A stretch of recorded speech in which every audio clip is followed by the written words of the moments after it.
So that's all very interesting information, but nothing actionable for you. So what I saw is a little bit of gyro at that 130 axis. They would occasionally go out to 2 o'clock, which is interesting. And then sometimes I would see it stay at 130 with more gyro spin, borderline cutter when he was throwing. So here inconsistent. So what does that mean? Well, if he really likes to be at that 2 o'clock spin axis, that little bit of gyro spin, that 10%, maybe let's say 15%, somewhere around there, probably a little inconsistent. It would actually make a very good two seam potentially. The two seam takes advantage of gyro if you throw it on this orientation.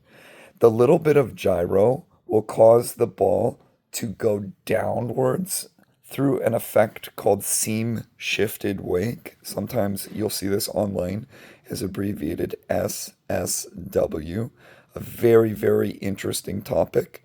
It's why major league teams have fluid dynamics professors on staff so they can kind of like understand this a little bit more or consult with them. So, long story short, is that through the seam shifted wake on the tiny bit of gyro, that ball will run in on the batter and go down. So, if that's something that he can control and do consistently, you might want to go the two seam avenue. If you wanted to stay four seam at that 130, then we'd probably want to remove the gyro from the pitch because it's just going to be a less good pitch on a four seam. So you really want to try and maximize that. How can you do that? Well, there are tools like balls that are like cut off, like if you just take a saw and like cut off this part and cut off this part, which it's really easy to see the gyro in there. Fuego is a product. They also make knockoffs, which are just fine on Amazon. Um, so you can work that on a low budget way. Some people draw lines on their baseball or dots on sides to see the gyro spin a little bit more because it is very hard to see against an untrained eye.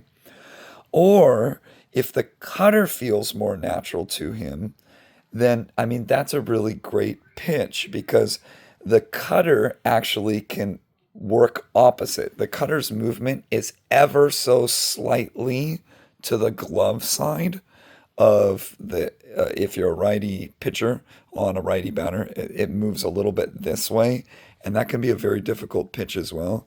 I tend to I kind of go back and forth on that for younger pitchers because you probably just want to do an efficient four seam fastball, as efficient as possible, spinning it as fast as possible, because that really helps with command. Sometimes when people cut the ball a ton, they have a little bit of trouble with command. How can you remove cut? Well, if your fingers are closer together, it's easier to treat that as like one big mega finger. Where the cut gets introduced a little bit, the cut and gyro, that's the same thing, by the way. It's just same, different ways to say the same thing. If I like kind of spread my fingers apart more, it's too easy for the finger pressure to be asymmetrical, and that's where that little bit of gyro comes in. So if I had to guess, you'd probably take a look at his fastball grip, and it probably looks something like this instead of a little bit closer together.